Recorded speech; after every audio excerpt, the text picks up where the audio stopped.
Hey, good afternoon. Welcome back. It's a Trigger, Rich Bond Trigger from How to Rock the Stage Media.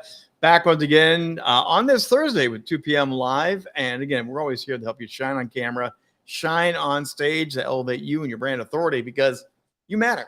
And we want to give you tips and tricks and insights. And often I'm here sharing some of those. But once in a while, I bring a friend or two along. We have a little bit more fun and conversation. We're going to do that today. Last night, if you did not get to catch us live, for the wonderful episode of How to Rock the Stage show. The podcast version of it is up last night. Sergio and I had a great conversation talking about the film The Cuban, talking about creativity and so much more. Scan that right there. Go listen to the podcast. It's streaming on Apple Podcasts and many other areas. And of course, it's always right there on our website as well. So hit that, love it, like it, share it, subscribe to it, all that usual stuff. And yeah. But we're going to get into another creative conversation here today because, as you know, I host summits, help people create summits, but this one's not about me. This is about someone else. So we're going to have another great speaker, influencer, and he is the virtual guy. There's the virtual event guy himself. Michael, how's it going today? It's going good. How are you? I'm doing fabulous. Michael Whitehouse is his name, and you do a lot of events like I do, but you also do them a little bit different sometimes, don't you? Mm-hmm. Yeah. So when I got into events, I've been into events since 1996 for live events, mostly starting in the sci-fi space, sci-fi conventions and whatnot. I love meeting people. I love the energy of an event. So in 2020, when everything went online and I got kind of plugged into a much wider world than my little Southeast Connecticut here, I was like, oh, virtual events are going to be like live events, but without the travel and the expense and the hotel and the inconvenience. This is going to be amazing. And then so I went to one and I registered and I put my email address in and I got all excited and I logged in and there was like a box with some dude just talking at me, a semi-interactive chat box. And the next one I went to wasn't even that. It was a website and a bunch of videos with a flavor. And I'm like, this isn't an event. This is a library. Yes. So I said, if I'm going to run an event myself, at the time I didn't have plans to. I said, if I ever did, thinking it would be complicated, then I'm going to have a hallway and a bar because that's where the real business happens at an event. You ever go to any conference? Oh, yeah. Yeah, you learn some stuff from the people on stage, but the real action happens in the hallway, at the bar, in the lobby, at the sometimes the bathroom. Sometimes in the bathroom. So yes. So when I did run an event, I optimized it for that. I made sure there were the networking spaces. I used a platform called Slingshow at the time, which I don't use anymore because Zoom now does everything Slingshow did. But I made sure there's those interactive spaces, and the events I run now, after doing it 17 times, I've optimized it down to something where half the event is interactive time and half the event is speaking time, so that you come out of there having met people. You come out with calls on your calendar, whether they're discovery calls or networking calls or just people connected on LinkedIn. You feel like you went to an event and not just got some content, because content's everywhere. You can learn for any summit, mine or almost anyone else's. You can find the same content on YouTube whenever you want to on demand. Well, and when you and I talked the other day, one of the differentiator is yours events are primarily free. Yep. And I do some limited free, but I believe the value of the content, because like you said, content's content, but I still believe the value of the content's worth paying for because you have experts. You have people in the field that know their stuff and they're worth honoring with that. Let's have a little debate here. What are you doing, man? Giving away free content. Yeah, well, so the content is the hook to get the people, the audience, in contact with the speakers. Right. So my speakers tell me that the greatest benefit they get from attending is the connections with the other speakers. Yep. Now, sometimes the audience will book a discovery call. Sometimes they'll get people onto their list, into their funnel. That's the main reason people speak. But one of the biggest, if you go to a live event and you do it right, you get to meet the other speakers at that event. And they're often, those are your JV partners. Those are your collaborators. Those are people you're going to learn from, the people who want to learn from you. And they're often the ones at your level. So, if you've got a 7-figure business and you go to an event, the other speakers are probably at your level of expertise. And then the audience is at a lower level. That's why they're hiring you if you're in the business growth space. Right. But now that's different here virtually because you don't have that standard. Everyone's all over the map. That's true too. Yep. You have people just beginning, you have the high level experts, and you have people that are working the ladder. So it's a very mixed up bag now versus you're right. It used to be people that had the stage, had the critical following. They were the ones that showed up to those things. You're absolutely. So there is a difference here at this present time for virtual versus live, I think, right? True. Yep. But for our speakers, what they find is the biggest benefit, the most reliable benefit is connecting with those other speakers. So they can come to our event. Because if you're at the point where you're running programs and you're having partners promoting them and doing launches or whatever it is, and you're working with other people's audiences, now the biggest challenge is finding people who have audiences, finding people who want to partner with you, who have similar interests, similar audiences. And if I'm putting together a summit, all the speakers on that summit have an aligned audience because they're aligned to that summit, which means everyone in that summit is potentially joint venture partners with each other. And so they've got that value. And then on top of that, as an attendee, usually with a lot of these events, you come in and the speakers speak to you from on high and you receive their knowledge. Right. But you're not there with them. You're certainly not in conversations between them, unless there's maybe a panel discussion, which it tends to be a little, now we're going to do a 20-minute panel discussion. So it's still talking points. But we'll do things like hot seats and Q&As and things that really get the speakers into a conversation. So the audience really feels like they're hanging out at a retreat with our speakers instead of just receiving their because a great speaker or a proficient speaker has their signature talk. So if they're like, hey, I want you to talk about marketing, cool. Well, they give their 15, their 20-minute, the 30-minute signature marketing talk. And then you go to another summit where they've been asked to do the same thing and they give almost the same talk because they're good at what they do and they're very proficient, but they don't step outside that box. And so we make it interactive. So after they give their talk, which is very practiced and very polished, we then also say, hey, this attendee has this challenge. What would you advise for them? Or, work with this person. How can you help them? Which really dives in and gives more unique quality. So then you go from presenting to actually coaching in the moment. Yeah. So we actually do live hot seats. So the audience members. For the online members that are viewers, that the attendees. Yeah, for the attendees. Get a hot seat. Mm-hmm. So that's an interesting twist. Again, that's not one that we're doing. We for most of our events are giving them a 30-minute block. Now they get to decide how they're going to use their 30 minutes. Are they going to do all 30 speaking? Are they going to do 20 minutes of speaking, 10 minutes of discussion interviews that I help kind of moderate? Are they going to use it a different way? But you do a 15-minute block of presentation, right? And then you slide into this interactive hot seat. Yes. Why did you choose 15 over the 30-minute block? Was there a rationale of time, content, quality? What kind of played into that? I get bored.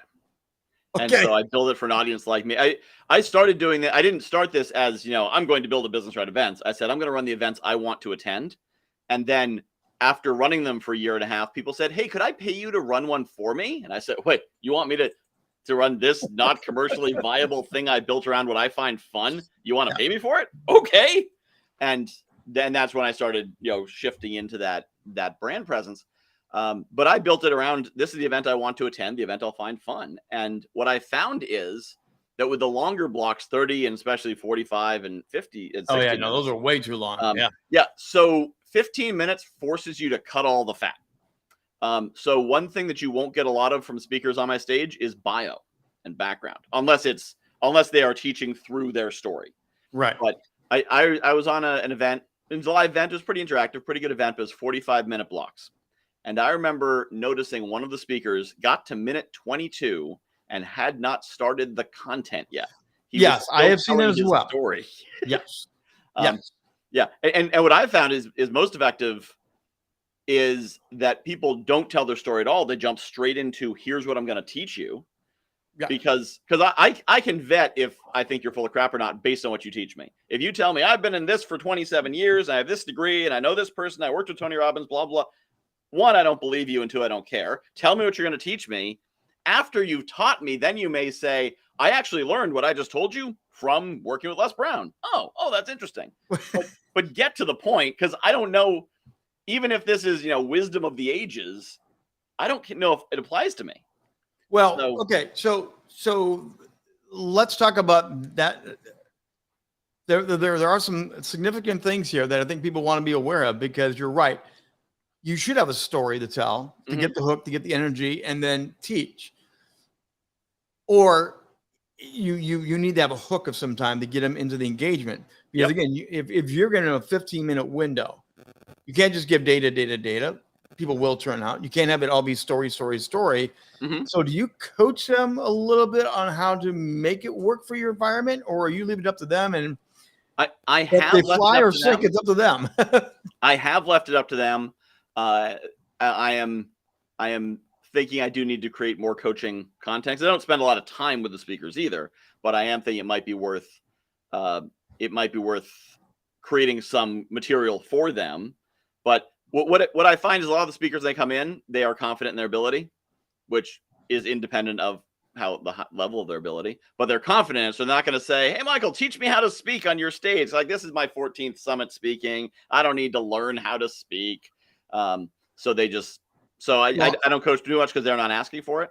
So then how do you litmus test them? How do you check? Because again, more and more the events that I'm working with, creating, and even that I've attended, I'm like, I do want to know who kind of the A-listers are, and I do want to know some of those that are the weaker.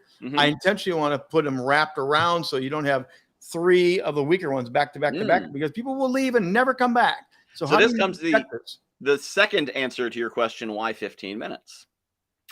Because every one of those speakers is wrapped around by me, because it's a 15-minute interactive block. So if someone's on the stage and they are atrocious, they're still only there for 15 minutes, unless they run over their time, and that's what makes them atrocious. And if they're bad and they run over their time, they're blacklisted. They never see my stage again. So there we go. This has only happened once, that someone ran over, was overly salesy, and will never be coming back. But I try to make clear, here's what we expect, here's your time, whatnot. So if they're atrocious 15 minutes, I don't put breaks in my event, because I'm not tying anyone to their chair. They're going to, you need to go to the bathroom, you're going to go to the bathroom. You'll turn your camera off and off you go. So if I put a break in, what happens when I'm a consumer of an event, I'll be on the event and I'll be like, oh, I'm getting really hungry. I'm going to go grab lunch while this guy's talking. And I grab lunch and I come back and they're like, all right, well, thank you. Now it's time for our lunch break. I'm like, I just took a lunch break. So my events are only 6 hours, so I don't put a break in it. You can dash off and grab a sandwich. You can run out to the bathroom. So I want to interrupt, because you just said a big one there. Yep. Your events are only 6 hours.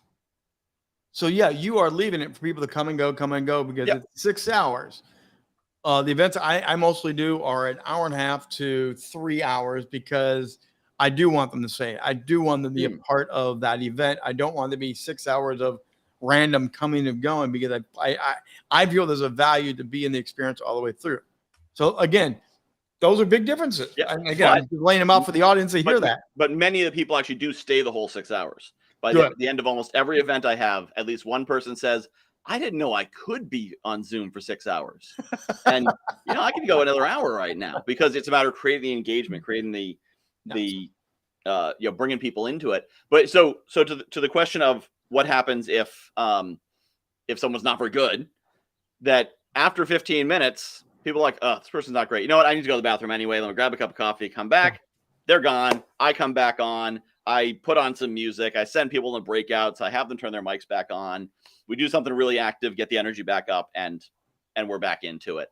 And then, of course, I know, don't invite that person back, or put them in a pre-recorded slot, not a live slot. And I learned that way. But so most of the speakers are pretty good when you pare them down to 15 minutes. You give them 30 minutes and they'd be a disaster. Right. But 15, everyone's got one nugget, one piece of wisdom, a video they watched this morning that they're parroting back. Everyone's got something to share. But the way I describe my events is that they are a 6-hour event punctuated by speakers. So it's not a series of speakers. It is an event, an interactive event with networking, breakouts, hot seats, coaching, and once every half hour, someone's going to come and teach you something. And then we're going to get back to the interactive stuff. It's kind of like how I watch the Super Bowl. It's a 3-hour event punctuated by football. Yeah. But mostly I'm watching commercials. And then occasionally there's some people running around throwing balls, which is also kind of interesting. But But so it's two separate types of events, but that's also why I don't publish the schedule in advance, because I don't want people saying, oh yeah, I want that speaker and that speaker, because I want them to come to an event, not simply come to a speaker. Overall, you promote the people overall, but you do not let them know which day, what time, and things like that. This is the QR code for your next upcoming event. Briefly tell us what this little next event is all about for the 6-hour excursion you have. So actually, this is my third upcoming event, but this is the next upcoming event that Trigger is going to be on, and that's what matters. So this is the Speaker Success Summit. The theme of this is it is for people who want to be more successful speakers, whether it's someone just getting started saying, oh, speaking might be interesting, or someone who's already on stages and wants to learn how to do better, wants to learn how to convert on stage, wants to learn how to hold audience attention. Really a lot of stuff we just talked about. So a speaker who would like to be more successful should come to this summit. Thus, the very cryptic name, Speaker Success Summit. Took us hours of workshopping with a very expensive marketing team to come up with this name.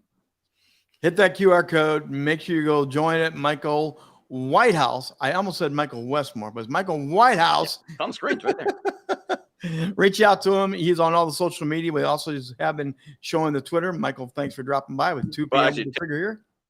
And we are going to jump out because we got more things to get done today. Hey, but we'll be back again Friday for another 2 p.m. with the Trigger. You never know who's going to show up, but it's always good, insightful. And thanks for coming along and playing along today. We will see you 2 p.m. with the Trigger tomorrow. And remember,